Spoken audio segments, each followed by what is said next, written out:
Hello friends. તો આજે આપણે લેંગ્વેજ ફંક્શન્સ વિશે શીખીશું. તો મિત્રો, આપણને ખબર જ છે કે સ્ટાન્ડર્ડ 9થમાં 6 માર્ક્સના લેંગ્વેજ ફંક્શન પૂછાય છે અને 10થમાં 9 માર્ક્સના. તો સૌથી પહેલા તો લેંગ્વેજ ફંક્શન એટલે શું, તેનો ઉપયોગ ક્યારે અને શાના માટે થાય છે તે આપણે જાણવું જોઈએ. મિત્રો, આમ તો આપણે લેંગ્વેજ ફંક્શનનો ઉપયોગ કરીએ જ છીએ, બધા કરીએ છીએ, પણ તમને એ નથી ખબર કે તમે આ જે વાક્ય બોલ્યા એને આ લેંગ્વેજ ફંક્શન કહેવાય. આપણે ઔપચારિક કે અનૌપચારિક એવા વિવિધ હેતુઓ માટે ભાષાનો ઉપયોગ કરતા હોઈએ છીએ. તો આ દરેક ફંક્શનની સાથે કોઈ ચોક્કસ વ્યાકરણનું સ્વરૂપ અને શબ્દ ભંડોળનો ઉપયોગ થતો હોય છે. દાખલા તરીકે આપણે અહીં જોઈએ કે may I go to washroom. હવે આ વાક્ય તમે જ્યારથી સ્કૂલમાં એડમિટ થયા હશો ત્યારથી આ વાક્ય બોલતા શીખ્યા હશો કે may I go to washroom, may I drink water. તો મે નો પ્રયોગ અહીંયા મિત્રો થયો છે સીકિંગ પરમિશન. તમે કોઈ પાસે મંજૂરી માંગો છો. તો નેક્સ્ટ સેન્ટેન્સમાં જોઈ શકશો કે મે આઈ હેલ્પ યુ. તો અહીં પણ મે નો જ પ્રયોગ છે, પણ અહીંયા ઓફરિંગ હેલ્પ, આપણે કોઈને હેલ્પ ઓફર કરી રહ્યા છીએ. તો ત્રીજા વાક્યમાં જો it's too dark, it may rain today. તો અહીં ત્રીજામાં પણ મે નો પ્રયોગ છે, જે પોસિબિલિટી કે સંભાવના બતાવે છે. તો અહીં તમે જુઓ છો કે મે નો પ્રયોગ ત્રણેય વાક્યમાં for seeking permission, offering help, possibility માટે થયો છે. એટલે આમ આપણે એમ ચોક્કસ ના કહીએ કે મે આવે એટલે ખાલી સીકિંગ પરમિશન જ હોઈ શકે. તો એ જ રીતે બાકીના ફંક્શન્સ પણ આપણે જોઈશું વન બાય વન. તો પહેલું જોઈશું અહીંયા describing past events, future events, present events, plus બીજું ફંક્શન એમાં આવે છે કે describing action. So describing past events એટલે પાસ્ટમાં ત્રણેય પરફેક્ટ પાસ્ટ ટેન્સ બી હોઈ શકે, સિમ્પલ પાસ્ટ ટેન્સ પણ હોઈ શકે, કન્ટિન્યુઅસ પણ હોઈ શકે. એ જ રીતે ફ્યુચર અને પ્રેઝન્ટમાં પણ ત્રણ ટેન્સીસના સેન્ટેન્સીસ હોઈ શકે. કે પહેલું છે અહીંયા કે children ate ice cream yesterday. So this is the example of simple past tense કે બાળકોએ આઈસ્ક્રીમ ખાધું. તો આ એક તો ફંક્શન થયું describing past event. Children were playing in the park. So continuous past tense છે. તો એક્ઝામમાં જો તમને ઓપ્શન આપ્યું હોય કે કન્ટિન્યુઅસ પાસ્ટ ટેન્સ તો ઇટ્સ ઓકે, પણ ડિસ્ક્રાઇબિંગ પાસ્ટ ઇવેન્ટ. તો એ જ રીતે નીચે જુઓ કે Shaila will visit the museum. તો simple future tense. Hiten will not come to school. તો simple future tense. The sun rises in the east. Simple present tense. Mahi has completed the project, so present perfect tense. તો જે બી tense હોય તો describing past events કે future events કે present events. તદુપરાંત તમે અહીં જોઈ શકો કે બધા જ વાક્યોમાં કોઈક ના કોઈક એક્શન, ક્રિયા કરવામાં આવી છે. કે બાળકોએ આઈસ્ક્રીમ ખાધું, બાળકો રમી રહ્યા છે, મ્યુઝિયમની મુલાકાત લેશે, એ સ્કૂલ નહીં જાય, સૂર્ય ઉગે છે, એણે કામ પ્રોજેક્ટ પૂરું કર્યું છે. તો દરેક વાક્યોમાં ક્રિયા છે. તો આ એક બીજું ફંક્શન્સ પણ અહીં આવે છે કે describing action. Okay, now let us see next expressing possibility. So possibility એટલે મિત્રો સંભાવના, અને સંભાવનામાં મે કે માઇટ નો પ્રયોગ થાય છે. તો જોઈએ અહીંયા પહેલું sentence, it's too dark and windy atmosphere, it may rain today. કે ખૂબ જ અંધારું અને પવનવાળું વાતાવરણ છે, તો કદાચ વરસાદ આવે. The dress looks gorgeous, it might be very costly. કે ડ્રેસ ખૂબ જ ગોર્જિયસ છે, ભવ્ય લાગે છે, પણ એ કદાચ મોંઘો હોઈ શકે. તો બંનેમાં સંભાવના છે. સો મે જે છે એ પણ શક્યતા બતાવે છે, સંભાવના બતાવે છે, અને માઇટ પણ સંભાવના બતાવે છે. તો અહીં બંનેનો પ્રયોગ થયો છે સંભાવના બતાવવા માટે, પોસિબિલિટી. તો ફંક્શન થયું આપણું એક્સપ્રેસિંગ પોસિબિલિટી. તો એક્સપ્રેસિંગ એબિલિટી બીજું વાક્ય છે, જો કેન અને કુડ નો પ્રયોગ થશે. તો આપણે કેન અને કુડનો પ્રયોગ કરતા જ હોઈએ છીએ, પણ આપણને ખબર નથી કે આ વાક્યો એક્સપ્રેસિંગ એબિલિટી બતાવે છે કે Dev can write with both hands. So present ability છે કે દેવ છે બંને હાથોથી લખી શકે છે, એમાં બે હાથેથી લખવાની સમર્થતા છે. તો બીજું વાક્ય છે if he could have worked little harder he could B the winner. So food છે એ પાસ્ટ એબિલિટી બતાવે છે કે જો એને થોડીક મહેનત કરી હોત તો એ વિનર બન્યો હોત. તો પોસિબિલિટી, કુડ એટલે પોસિબિલિટી બી બતાવે છે કુડ, અને અહીંયા કુડ પાસ્ટ એબિલિટી. તો અહીં પણ તમે જોઈ શકો કે જેમ મે આપણે ત્રણેય ફંક્શનમાં આવે તેમ કુડ નો અહીંયા પોસિબિલિટીમાં પણ આવી શકે અને એબિલિટીમાં પણ આવી શકે. એટલે વાક્ય મિત્રો શું દર્શાવે છે એ તમારે ખાસ સમજવું પડે. પછી નેક્સ્ટ જોઈશું એક્સપ્રેસિંગ નેસેસિટી. નેસેસિટી એટલે જરૂરિયાત. તો એમાં કયા બે મોડલ ઓક્ઝિલરીઝ છે, મોડલ વર્બનો પ્રયોગ થશે? મસ્ટ અને હેવ ટુ. એક્ઝામ્પલ જોઈશું. We must wear mask before going out. So nowadays it is must. આપણે જાણીએ છીએ કે માસ્ક પહેરવું કમ્પલસરી છે. Now it has become necessity. તો બહાર જતા પહેલા આપણે માસ્ક પહેરવું જ જોઈએ. ફરજિયાતપણું જ્યારે બતાવવાનું હોય ત્યારે મસ્ટ કે હેવ ટુ નો પ્રયોગ થાય. આઈ have to complete the syllabus before the examination. Exam પહેલા મારે સિલેબસ પૂરો કરવો જ પડે. તો જ્યારે ફરજિયાતપણું હોય, નેસેસિટી બની જાય, ત્યારે આપણે મોડલ વર્બ તરીકે મસ્ટ અને હેવ ટુ નો પ્રયોગ કરીશું. પછી નેક્સ્ટ જોઈશું એક્સપ્રેસિંગ ઓબ્લિગેશન. ઓબ્લિગેશન એટલે ઋણ. ત્યારે આપણે મોડલ વર્બ તરીકે શુડ નો પ્રયોગ થાય છે કે શુડ એ નૈતિકતા બતાવે છે, આપણી નૈતિક ફરજ. આમાં કમ્પલ્ઝન નથી મિત્રો. મસ્ટ અને હેવ ટુ ની જેમ ફરજિયાતપણું નથી, પણ માણસે, વ્યક્તિએ પોતાની નૈતિક જવાબદારીથી જે કંઈ કામ કરવું જોઈએ તો તેના માટે શુડ નો પ્રયોગ થાય. તો we should respect our elders, કે આપણે આપણા વડીલોને માન આપવું જોઈએ. આ દરેકની નૈતિકતામાંથી આવે. આપણે એમ ફરજ ના કરી શકીએ કે દરેકે માન આપવું જ જોઈએ, એમ ના, પણ આપવું જોઈએ. We should not harm our public property, કે આપણે આપણી પબ્લિક પ્રોપર્ટી જે છે એને નુકસાન કરવું જોઈએ નહીં. આપણી આ નૈતિક જવાબદારી છે, નૈતિક ફરજો છે. તો ત્યારે શુડ નો પ્રયોગ થાય છે. Now let us see expressing adverb of frequency in action. કે એક્શનમાં ફ્રીક્વન્સી દર્શાવતા એક્સપ્રેશન જે છે, તો એવા વાક્યો જે છે તો તેમાં ચોક્કસ શબ્દો તરીકે શેનો પ્રયોગ થશે? Always, often, never, every day, sometimes, rarely, hardly, usually, occasionally.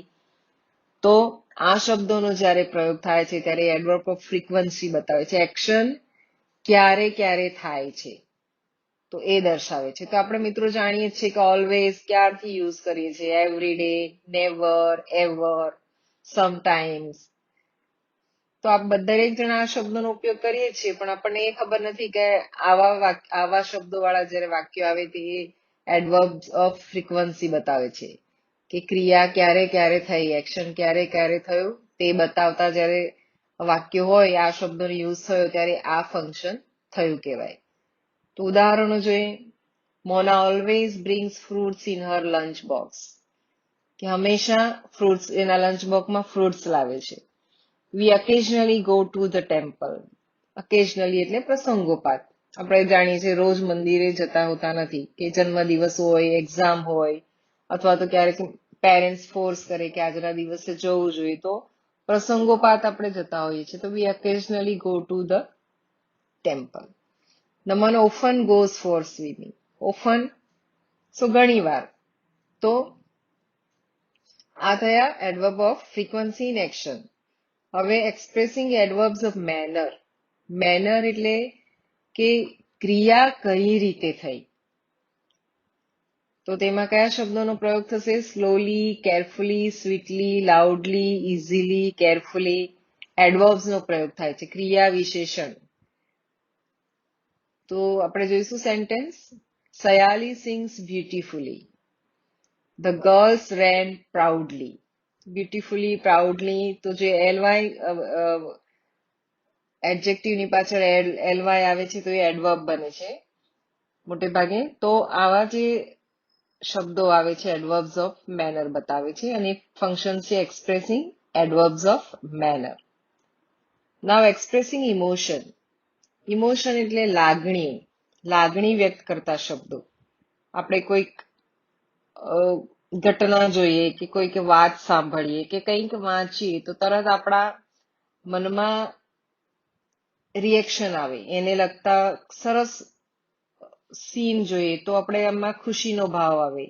સરસ કોઈક વાત સાંભળીએ તો પણ ખુશીનો ભાવ આવે. કોઈક દુઃખદ ન્યૂઝ સાંભળે તો દુઃખદ ઉચ્ચાર નીકળે. દાખલા તરીકે એના માટે એલાસ શબ્દ છે, અરે રે. ખુશી માટે હુર્રે, વાવ. પછી દુઃખદ very tragic, how ડિસ્ગસ્ટિંગ.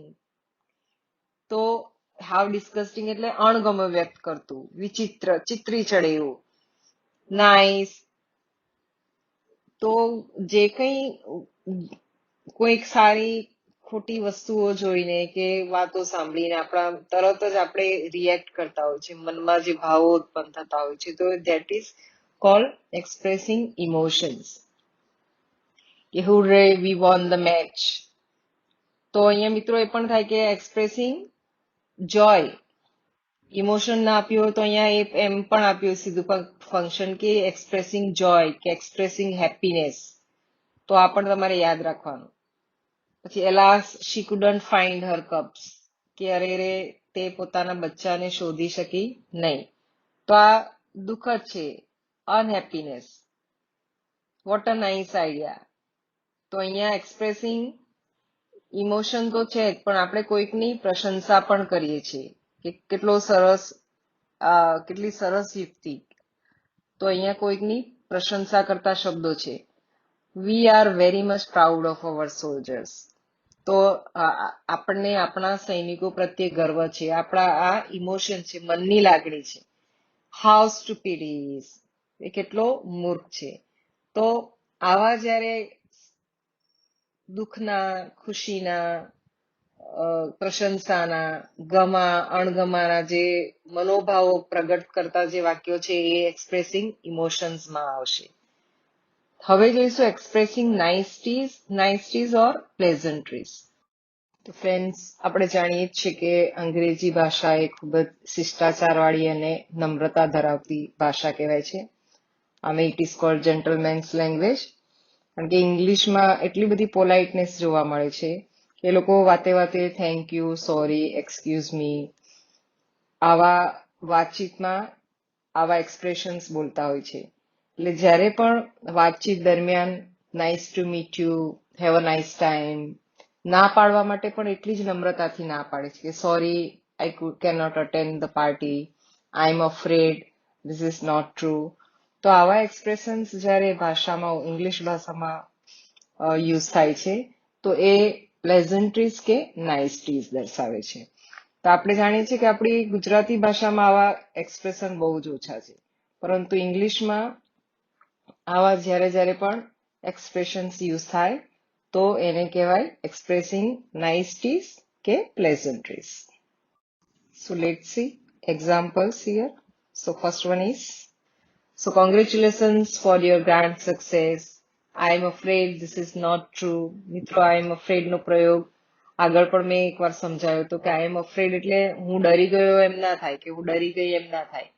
So I am afraid of mouse કે I am afraid of cockroaches ત્યારે મને એનો ડર લાગે છે એમ કહેવાય. પણ I am afraid this is not true એમ જ્યારે કહેવાય એટલે આ ફ્રેઝનો પ્રયોગ ત્યારે થાય કે જ્યારે આપણે સામેવાળી વ્યક્તિને ખોટું ના લાગે એ રીતે એમની વાત સાથે આપણે ડિસઅગ્રી છીએ, અથવા એમની વાત ખોટી છે, એમની વાત સાચી નથી એવું જ્યારે કોઈકને કહેવું હોય ત્યારે I am afraid this is not true, I am afraid I am not agree with you. તો એ પોલાઇટલી કોઈકને કહેવામાં આવે. ના સાવ જુઠ્ઠું છે એમ આપણે બોલી દેવાય નહીં. So English is very polite language, એટલે જેન્ટલમેન્સ લેંગ્વેજ કહેવાય એને. Excuse me, I have to leave now.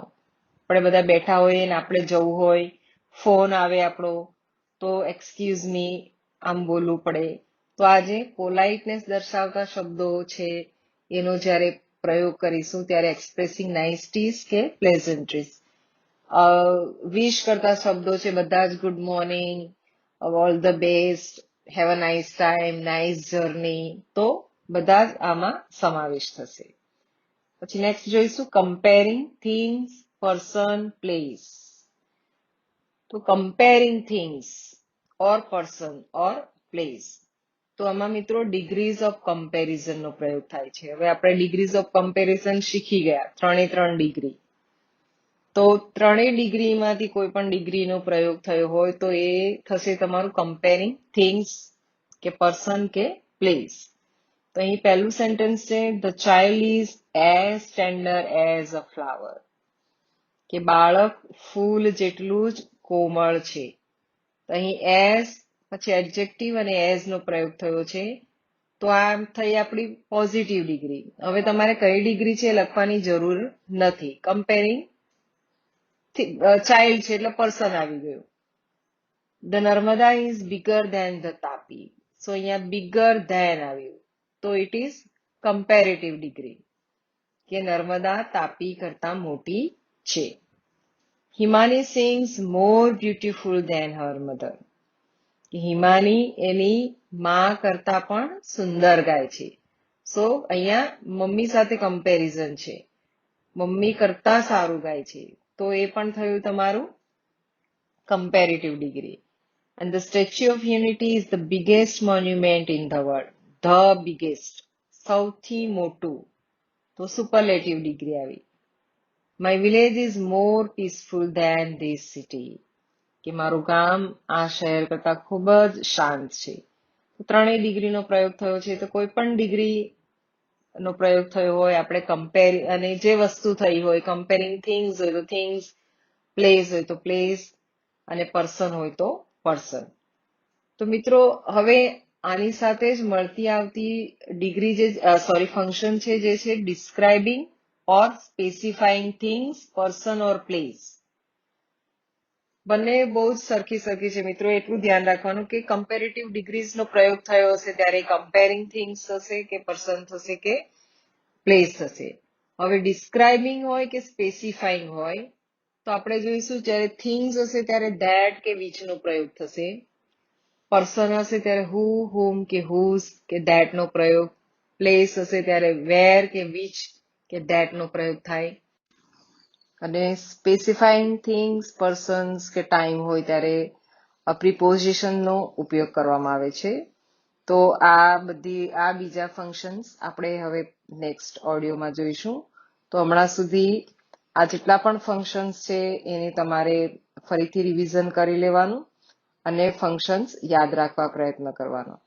Thank you very much.